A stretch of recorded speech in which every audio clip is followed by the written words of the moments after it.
Habib Hussein dari Makassar. Kita doakan beliau panjang umur, sehat walafiat. Kita hormati juga yang di samping Habib Nabil tadi, beliau yang tausiah. Wajah beliau mirip Habib Bakir, mirip Habib Muntir. Betul ya? Kita yang tausiah. Masya Allah, sampai suaranya pun mirip. Masya Allah, alhamdulillah. Kita doakan beliau panjang umur, sehat walafiat. Amin ya rabbal. Juga yang kami hormati dari BCI, pengurus cabang istimewa Hongkong, alhamdulillah, dari mustasyarnya, dari muslimatnya yang hadir semuanya. Wabil khusus juga kepada pengurus Majelis Rasulullah Hongkong, Bu Ani, dan juga yang sering komunikasi di grup itu ada Mbak Fauzia juga, serta panitia semuanya yang Masya Allah semuanya kerja keras. Kita doakan beliau-beliau juga insya Allah hajatnya dikabulkan oleh Allah Subhanahu wa Ta'ala, dapat keberkahan dari haul Habibana Mundir bin Fuad al-Musawa. Amin ya rabbal.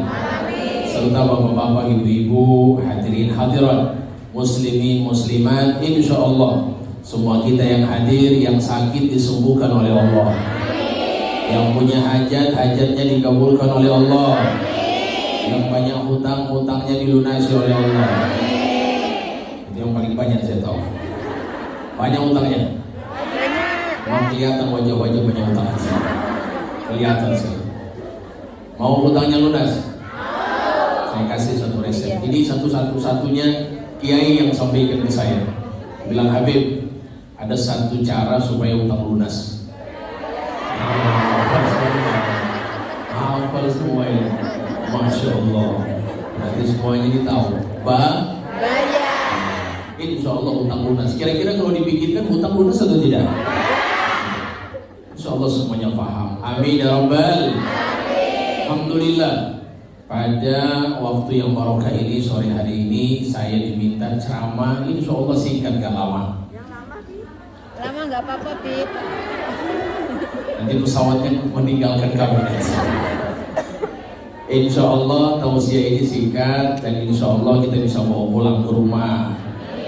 Saya kasih ini disampaikan oleh Al-Imam Al-Junaid Al-Baghdadi. Disebutkan di dalam kitab Ihya'u Ulumuddin, ditulis oleh Al-Imam Abu Hamid Muhammad bin Muhammad bin Muhammad bin Ahmad Al-Ghazali. Beliau sebutkan singkat. Saya tanya di sini, Bapak Ibu banyak amal atau tidak di sini? Ilmunya banyak atau tidak? Berarti Masya Allah, merasa semua, alhamdulillah. Ini kata beliau, arba'un, ada 4 hal. Tarfa'ul a'ma, tarfa'u al-abda ila a'la darajat. Ada 4 hal yang mengangkat seorang hamba ke derajat yang tinggi. Wa in qalla ilmuhu wa amaluhu. Walaupun amalnya itu sedikit dan ilmunya sedikit, gak banyak. Jadi kita ini yang pas-pasan, baik ilmunya pas-pasan, amalnya pas-pasan. Gak perlu sedih, dikasih sama Imam Al-Junaid Al-Baghdadi. 4 hal ini kalau kita amalkan, kita akan diangkat oleh Allah di derajat yang tinggi. Walaupun amal dan ilmu kita biasa-biasa saja, pas-pasan. Mau amal itu apa? Mau atau enggak? Kalau ditawarkan 1M sama 4 hal ini, mana yang kita pilih? Mikir juga. 1M atau 4 ini Allah kasih di dalam diri kita. 4 hal ya. Ditambah 1M mau? 4 hal ini dihafal baik-baik. Kita terapkan dalam diri kita. Karena kita gak punya amal. Amal kita tidak kayak Rasulullah. Amal kita tidak seperti sahabat Nabi Muhammad. Apalagi seperti misalnya yang dihaulkan ini Habib Muntir. Jauh. Apa yang harus kita bikin? 4 hal. 4 hal ini kita tanamkan dalam diri kita pelan-pelan, sedikit demi sedikit. Nomor 1. Saya takut lihat jam dulu, ini bahaya. Masih boleh ya Habib ya? Insya Allah. Ini 30 menit insya Allah. Yang pertama, al-hilmu. Yang pertama, sabar. Sabar dalam hal apapun. Pokoknya kita hidup di dunia ini tidak lepas dari sabar. Ada yang tanya ke saya, Habib, kalau dalam rumah tangga itu apa yang harus dipersiapkan? Saya bilang 3. Sabar, sabar, dan sabar.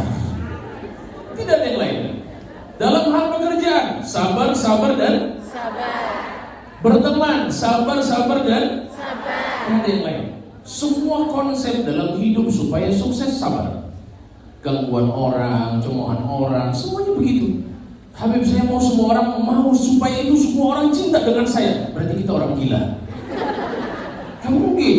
Kita meminta sesuatu yang mustahil. Gak mungkin semua orang itu cinta kepada kita. Pasti ada yang haters, ada yang lovers. Orang yang benci, orang yang cinta. Oh, saya mau semua, gak bisa. Allah saja dibilang punya anak. Nabi Muhammad dibilang tukang sihir. Apalagi kita, manusia biasa. Mau selamat dari lisan manusia, gak mungkin. Jadi kita ini dalam hidup harus sabar-sabarnya. Ya gak senang, ya sudah. Tapi saya mau orang itu gak mau caci maki saya, gak mau bicarakan aib saya. Kita gak bisa menahan lisan orang untuk bicara kepada kita. Tapi kita bisa menahan lisan kita untuk kita bicara kepada dia. Betul atau tidak? Itu konsep hidup ibu-ibu. Jadi kalau kita ingin selamat, pasang tebal-tebal sabarnya. Nabi itu sukses karena sabarnya. Para nabi terdahulu begitu, semuanya dengan kesabaran. Saya yakin semuanya kita di sini, masya Allah, beban begitu berat. Saya baca berbagai macam hadis Nabi. Itu kisah-kisah luar biasa. Nabi itu cara dakwanya kan rahmatan lil alamin. Rahmat itu ke seluruh alam. Mau muslim, non muslim, semuanya dipandang dengan kasih sayang. Sebagaimana yang kita haulkan adalah Habib Mundir bin Fuad al-Musawa. Nabi pernah di masjid dengan para sahabat. Tiba-tiba datang orang Badui. Ini orang Badui, masya Allah, orang pedalaman, adabnya jauh dari peradaban. Akhirnya apa yang dia lakukan? Masuk masjid, kencing di masjid. Kira-kira kalau kita lagi duduk di masjid, datang orang kencing di pojok masjid, marah atau tidak kita? Kira-kira bisa selesai keluar nggak deh itu? Gak selesai dihadirin. Kencingnya bisa selesai atau gak selesai? Bayangkan sahabat Nabi semuanya berdiri, ingin memukul orang ini, ingin mengusir orang ini. Kata Nabi, ala rislikum, jangan, duduk dulu, kata Nabi SAW. Biarkan sampai kencingnya selesai. Sallallahu ala Nabi Muhammad. Coba kalau kita kira-kira kencingnya selesai atau tidak? Gak selesai ibu-ibu. Marah kita, ngamuk kita, ini di masjid. Coba kalau mau buang hajat, tempat hajat bukan di masjid. Tapi Nabi dengan akhlaknya, Nabi tahu orang ini gak tahu. Apa yang disampaikan oleh Nabi Muhammad, diam para sahabat, duduk kalian, jangan kalian marah, tenang-tenang. Setelah selesai dia buang hajatnya, coba lihat, ada hikmah luar biasa hadirin, kata para ulama. Kenapa Nabi Muhammad memerintahkan para sahabat duduk? Selain akhlak ya, selain kasih sayang, ada dua hal. Pertama, Nabi memerintahkan sahabat duduk untuk tidak mengganggu dia buang hajat, supaya jangan sampai dia itu terganggu, tersendat kencingnya, bisa membuat dia berpenyakit. Karena menahan kencing itu baru setengah ditahan, coba bayangkan itu. Stres atau tidak itu? Stres hadirin. Bayangkan itu bikin penyakit. Hikmah yang pertama. Hikmah yang kedua, kalau dia diusir dalam kondisi sedang buang hajat, maka itu najisnya akan sampai menyeluruh, hampir bukan di tempat itu saja, tapi ke tempat-tempat yang lain. Itu hikmah yang luar biasa yang diajarkan oleh Nabi Muhammad kepada para sahabat. Tapi apa yang terjadi setelah itu? Nabi bilang begini para sahabat, para sahabatku, ambil air, siram kencingnya. Siapa yang kencing, siapa yang siram ini sebenarnya? Tapi Nabi ajarkan kepada sahabat, sudah gak apa-apa, siram kencingnya, bersihkan najisnya. Setelah itu Nabi nasihati dia, wahai fulan, coba lihat ini adab yang diajarkan sama Nabi. Wahai fulan, ini masjid, tidak pantas dilakukan sesuatu apapun kecuali sholat, kecuali zikir, kecuali baca Al-Quran. Selain itu jangan di sini, kata Nabi. Coba lihat, ini akhlak, ini saking fitrahnya seorang badui, fitrahnya orang yang jauh dari adab. Dia dengan polosnya bilang begini kepada Allah, angkat tangannya. Dia bilang, ya Rabb, Allahumma arhamni wa Muhammadan wa la tarham ma'ana ahadan. Ya Allah, sayangilah aku dan Muhammad, dan jangan yang lain ini yang selalu mengusir saya tadi. Jangan sahabat-sahabat yang lain. Cuman saya saja dengan Muhammad Rasulullah SAW. Sallallahu alaihi Nabi Muhammad. Ini akhlak. Kalau kita tidak tahu ini, maka kita tidak bisa tahu bagaimana contoh yang diajarkan oleh Nabi Muhammad Sallallahu Alaihi Wasallam. Jadi sabar itu Bapak Ibu, kelembutan yang luar biasa dalam hati harus kita tanamkan. Nabi bilang, ar-rifqu la yakunu fi syai'in illa zanah. Kelembutan, kesabaran itu tidaklah diletakkan kepada sesuatu kecuali akan nampak indah. Wala yunza'u min syai'in illa sya'nah. Tidaklah dicabut dari sesuatu kesabaran itu, maka itu pasti akan nampak tidak indah. Orang kalau tukang marah disenangi atau tidak? Tidak. Bawaannya marah. Sabar. Nabi itu dilatih untuk bersabar. Saya teringat banyak kisah-kisah tentang kesabaran Nabi Muhammad SAW. Pokoknya kita dalam hidup Bapak Ibu, pondasi utama sabar. Orang bicarakan air kita sabar. Pasang hati tebal-tebal. Oh, saya mau ini orang tidak bisa. Kita mungkin pernah dengar ini Luqmanul Hakim. Ada orang ulama yang mengatakan ini kisahnya Luqmanul Hakim. Naik keledai dengan anaknya disuruh naik keledai. Luqmanul Hakim gak naik, jalan. Lewat di satu kampung, orang bilang apa? Anak durhaka. Anaknya naik, bapaknya disuruh jalan. Gak tahan lagi beliau. Nak turun. Kenapa abah? Orang kampung bilang saya ini, ya kamu ini anak durhaka. Sudah kamu turun, bapak yang naik, kamu jalan. Ya sudah naik. Naik, bapaknya anaknya jalan. Lewat di satu kampung, kalau kata orang kampung, gak sayang anak. Ayahnya naik, anaknya jalan kaki, gak sayang anak. Kata Luqman Hakim, sudahlah beginilah saja anakku. Kita berdua naik di keledai. Udah naik dua-dua, lewat di satu kampung. Kata orang kampung apa? Kasihan, keledainya kecil, dinaiki sama orang berdua. La haula wala quwwata illa billah. Gak bisa selamat dari lisan orang. Kata Luqman Hakim, sudah begini saja ya anakku, kita berdua turun, biarkan keledainya jalan sendiri. Nah ini apalagi orang bilang. Pas jalan di satu kampung, kata orang kampung, bodoh. Ada keledai tidak dinaik. Begitulah manusia. Sehingga kita ini pentingnya di dalam batin kita itu tanamkan kesabaran. Dalam hal rumah tangga, dalam hal pekerjaan, dalam hal pertemanan, perlu yang namanya sabar. Dan ingat Bapak Ibu, sabar itu tidak diraih dengan dipaksakan untuk sabar. Innamas sabru bit tasabbur. Sabar itu kita bisa raih dengan cara dipaksakan untuk sabar. Baik, ada orang bicarakan ayat kita, alhamdulillah. Gak usah pusing. Sayyidina Al-Hasan Al-Basri itu beliau dibicarakan aibnya, marah, gak marah. Beliau ambil hadiah kasih sama orang yang bicarakan aib saya. Ada orang yang sering sambung mulut di sini ada? Gak ada di sini. Nah itu penyakit itu, membuat orang berkelahi, gak boleh. Namimah gak boleh. Ini diajak Imam Hasan Al-Basri, wahai Imam, fulan bin fulan bicarakan aib kamu. Kata Imam Hasan Al-Basri, oke, gak apa-apa. Ini hadiah kasih sama dia. Diantarkan kepada orang yang membicarakan aibnya Al-Imam Hasan Al-Basri. Kira-kira kita habis menggosipin orang, tiba-tiba orang yang kita gosipin ngantarkan kita hadiah. Kaget atau enggak itu? Mana itu? Saya yang bicarakan aibnya kok dia malah ngantarin saya hadiah. Masya Allah, ini orang dengan takjubnya rasa bersalah datang di rumahnya Imam Hasan Al-Basri. Dia bilang, ya Imam, Masya Allah, kata Imam Hasan Al-Basri, Masya Allah, tamu istimewa, silahkan duduk. Kenapa engkau? Dia bilang, wahai Imam, saya minta maaf. Ya Allah, saya sudah bicarakan aib kamu, minta maaf. Kata Imam Hasan Al-Basri, gak perlu kamu minta maaf. Saya yang harus berterima kasih kepada kamu. Tadi Habib Husain bilang, kenapa kok kamu harus berterima kasih kepada saya, wahai Imam? Kata Imam Hasan Al-Basri, karena kamu sudah kirim pahala gratis kepada saya. Karena sudah kamu transfer pahala gratis. Jadi kalau ada orang yang bicarakan aib kita, kirimkan kepada dia hadiah apa? Hadiah apa?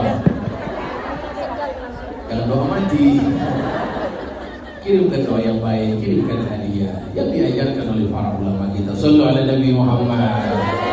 Oleh sebab itu kesabaran ini yang paling utama kita jaga di dalam kehidupan. Nomor 2, kata Imam Al-Junaid Al-Baghdadi, at-tawadhu. Tawadhu itu paling enak hadirin. Kita belajar tawadhu dari siapa? Dari Nabi. Orang kalau tawadhu itu bukan membungkukkan badan, itu kesopanan.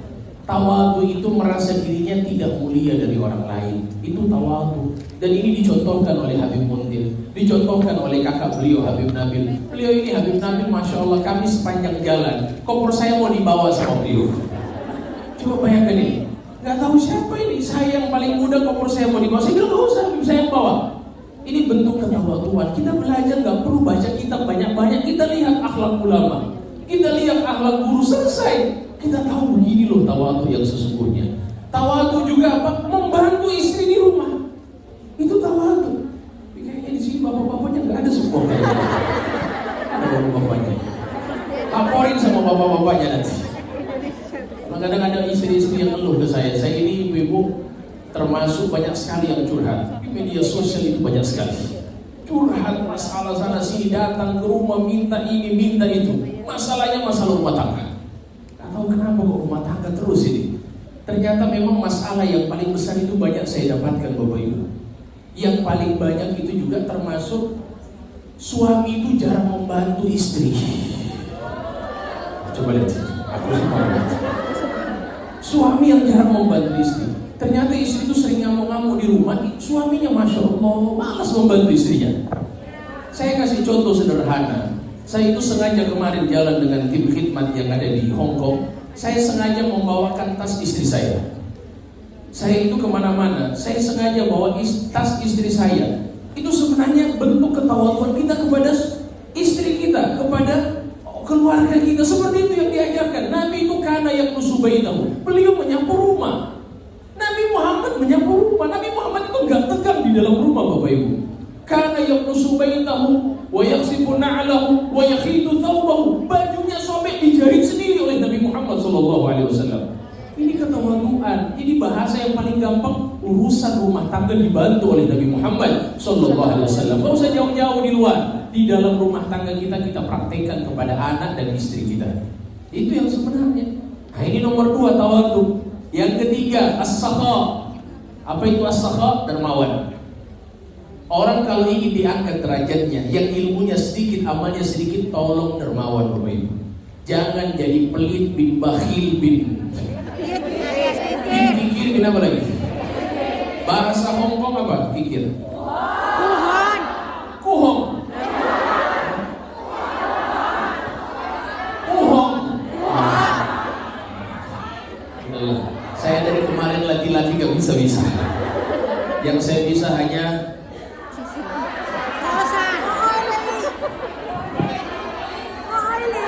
Shisha.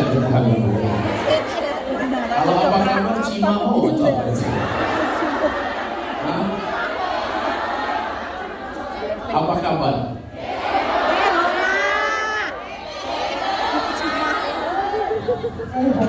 Nah itu sudah. Masya Allah. Apa kabar saya? Insya Allah nanti kayaknya harus 2 bulan tinggal di Hong Kong. Kalau bisa bahasa Hong Kong. Alhamdulillah. Jadi dermawan Bapak Ibu. Tolong berikan. Ada yang kita kurang dari kawan kita bantu. Begitu yang diajarkan oleh Nabi SAW. Dan tidak ada istilah orang yang dermawan itu bangkrut kan? Yang paling banyak bangkrut orang yang sudah tahu sendirilah. Dan orang nanti kalau mati itu di hari kiamat itu pas sakaratul maut, penyesalan terbesarnya itu karena nggak sedekah. Bakhil. Nggak tahu Masya Allah orang paling inilah. Tapi ada satu ustadz yang terkenal di Indonesia, dia bilang apa? Orang yang pelit itu tidak disenangi oleh semua orang. Sampai orang yang pelit yang sama tidak senang dengan orang yang pelit yang lain. Gak saling senang mereka. Padahal sama-sama pelit ini. Saking buruknya ini penyakit. La haula wala quwwata illa billah. Kalau makan di restoran, Masya Allah dia nunggu dulu. Pura-pura teleponan nanti dibayar sama kawannya baru dia berdiri. Ada yang makhluk model begitu. Insya Allah tidak ada di sini. Amin.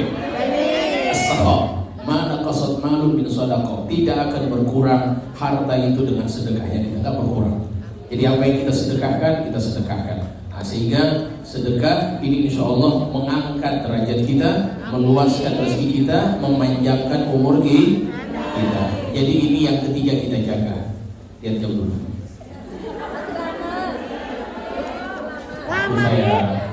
Masih lama Masya Allah. Jadi insya Allah masih belum ini.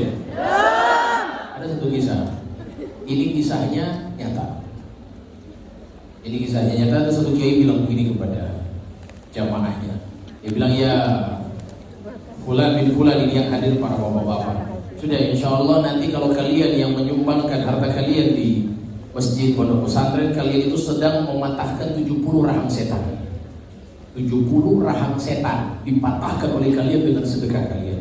Akhirnya bapak-bapak ini pergi pulang ke rumah, ambil uang mereka, harta mereka, mereka bawa di depan kiai. Kiai, kami ingin sedekah. Oh sudahlah, wassalam. Ada satu orang buka lacinya, lemarinya dibuka, diambil uangnya, keluar dari kamar dihadang sama istrinya. Kata istrinya, mau kemana? Dia bilang, saya mau sedekah. Dia bilang, mau sedekah apa? Mau sedekah masjid. Kata istrinya, kita masih banyak keperluan, masih beli ini, bayar itu, beli ini, beli itu. Semuanya disebutkan oleh istrinya. Suaminya yang tadi mau sedekah gak jadi, dia pulangkan uangnya ke lemari. Ketika dia pulangkan, dia jalan kepada kiai. Kiai tanya, kamu gak sedekah? Gak kiai. Kamu gak ingin mematahkan 70 rahang setan? Kiai, satu rahang di rumah sulit saya patahkan. Satu rahang di rumah sulit ya. Rahang yang lebih keras dari 70 rahang setan. La haula wala quwwata illa billah. Insyaallah ibu di sini gak ada. Ada atau enggak di sini? Nggak ada, insyaallah. Di situ jamaah sekalian yang dimuliakan Allah, paling bagus juga bapak-bapak yang dermawan lebih utama kepada keluarga. Istrinya kasih senang istrinya, belikan emas 60 gram sekali-sekali. Habib Musa ini termasuk yang baik sekali kepada istrinya. Ini bukan kepada 60 gram, 100 gram dikasih oleh Musa. Luar biasa Habib Musa. Oleh sebab itu hadirin yang dimuliakan oleh Allah Subhanahu wa taala, maka sifat kedermawanan harus kita tanamkan dalam diri kita agar derajat kita diangkat sama Allah. Amin. Yang keempat, terakhir. Apa yang terakhir? Husnul khuluq. Akhlak yang mulia. Akhlak mulia itu Bapak Ibu paling rendah. Senyum kepada orang. Senyum gratis, nggak bayar. Bayar nggak senyum? Jumpa sama orang kan enak sekali, nggak bayar, gratis. Dan masya Allah, ini senyum ini fadilahnya banyak sekali. Kita tahu selain daripada keutamanya, kita tahu ini sedekah, oke. Tapi ternyata saya sendiri, saya belajar di Hadramaut waktu itu, kami wajib, ini Habib Hussein, itu waktu itu kami wajib menghafal setiap hari ibu-ibu 1 halaman Quran, wajib tiap hari setor. 1 halaman Riyadhus Shalihin, wajib setiap hari setor. Itu saya pusing sekali, sakit kepala ya, jujur, penuntut ilmu begitu, stresnya luar biasa. Tapi waktu itu saya dapat satu metode, ini dari Oman saya dapat. Sebelum menghafal itu senyum dulu. Jadi saya itu sebelum menghafal saya senyum 3 menit. Masya Allah. Dan itu berhasil memudahkan hafalan saya. Sehingga saya sering kali sampaikan, kalau seandainya ibu-ibu ada masalah, coba senyum. Saya tanya, kalau ada masalah senyum atau murung? Salah. Kalau ada masalah senyum atau murung? Jangan murung. Saya tanya, kalau lihat uang di dompet tinggal 2.000 sama 5.000, senyum atau murung? Senyum atau murung? Kira-kira kalau kita murung, uangnya ganti atau tidak? Ganti. Jadi kalau kita lihat uang yang sedikit, $1 apa ini? Hongkong, kita lihat tinggal $1 Hongkong. Coba kita senyumin. Masya Allah. Luar biasa. Paling tidak uangnya nggak ganti, hati kita jadi tenang, enak. Sehingga coba ibu-ibu praktekkan ini. Kalau ada masalah, coba keluar rumah. Oke? Keluar rumah, sampai depan rumah, tengok langit, senyum. Oke? Tapi sebelum tengok langit senyum, tengok dulu kanan kiri. Pastikan dulu kalau ada orang apa enggak. Soalnya Habib ada kemarin kasus. Jadi dia berdiri, masuk keluar rumah, dia tengok langit, dia senyum. Tetangganya lihat, Masya Allah, besar sekali masalahnya.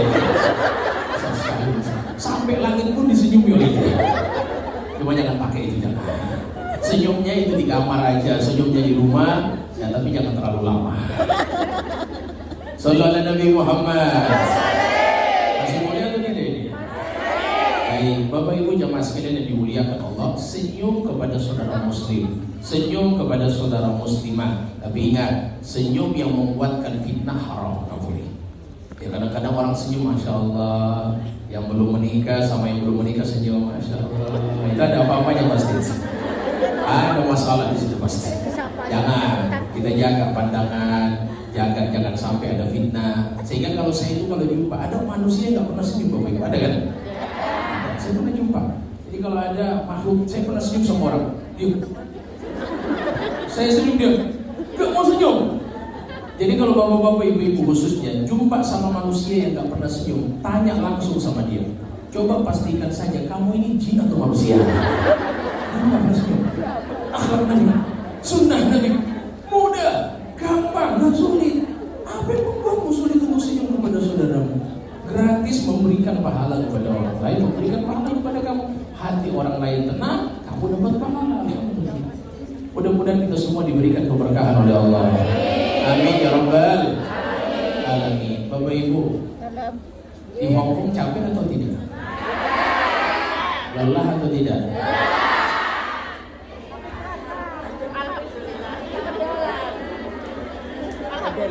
Baik, saya tanya, ibu-ibu di sini takdir atau tidak? Takdir atau tidak? Percaya nggak ini takdir? Percaya. Terima nggak ini takdir? Terima. Yakin nggak ini terbaik buat ibu? Berarti ibu beriman kepada takdir. Ya, karena kita kalau seandainya hanya mengatakan saya percaya ini takdir saya, cuman mimpi Allah kenapa harus di sini? Tadi nggak terima. Berarti itu belum disebut beriman kepada takdir yang sesungguhnya. Orang beriman kepada takdir setelah dia yakini, percaya ini takdir saya. Cukup sampai di situ enggak? Sampai dia yakini ini saya terima takdir ini. Cukup sampai di situ? Enggak juga. Sampai dia yakini bahwa takdir ini yang terbaik dalam hidup saya. Itu baru muslimah yang baik. Sehingga kita sekarang ini Bapak Ibu, kita harus tahu takdir itu kita terima dan enggak terima tetap jalan. Terima sama nggak terima, jalan atau tidak? Jalan. Ada nggak berhenti kalau kita nggak terima? Nggak berhenti.